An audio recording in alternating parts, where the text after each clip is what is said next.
everyone. We're going to be doing a simple activity today. This is going to be fairly straightforward, so you should have this updated link.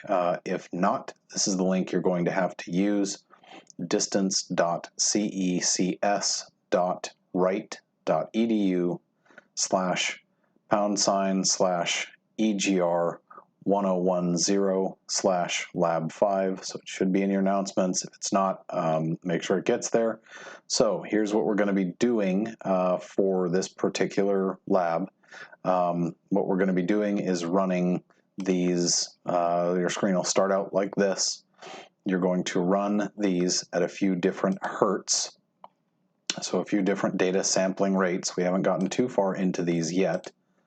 You're going to have to reset in between each one, and you're going to get the data for the free fall for all of these, and then you're going to export to Excel. This is the really hard, scary part. So you're going to do this. You're going to open them in Excel. Then you're going to do data processing, so you have an idea here what's happening with the time as well as position. So you guys have done the mechanics of the calculation before. So starting from position 0, there is no derivative at this point, so you'll want to go in and add in your own titles for things, and what that will result in is, after you've enabled the editing, that will result in some things that you can do very quickly so that you can get the information in. So this is time, this is going to be distance, this is going to be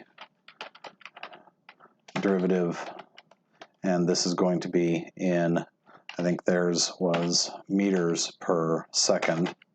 So you always want to keep track of units because this is an important aspect of what we do.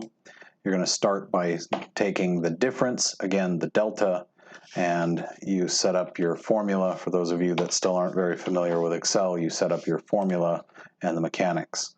So you find the difference in distance, the delta x or dx, with respect to time, dt or delta t. The d or the delta are only a difference in the step size. It's not actually a difference in anything more significant than that. So something to keep in mind as you go to do this data processing or calculating what those derivatives are. You have a couple more things that you're looking for in the written prompt, but this is the mechanics of how you get the data set in order to be able to put things into Excel and then generate graphs so that you can speak to not only the derivative, but then you can also calculate the derivative of the derivative and tell something about, if this is velocity, then we would get velocity as the first one, and then we could look at the acceleration as the second one. So if this is velocity,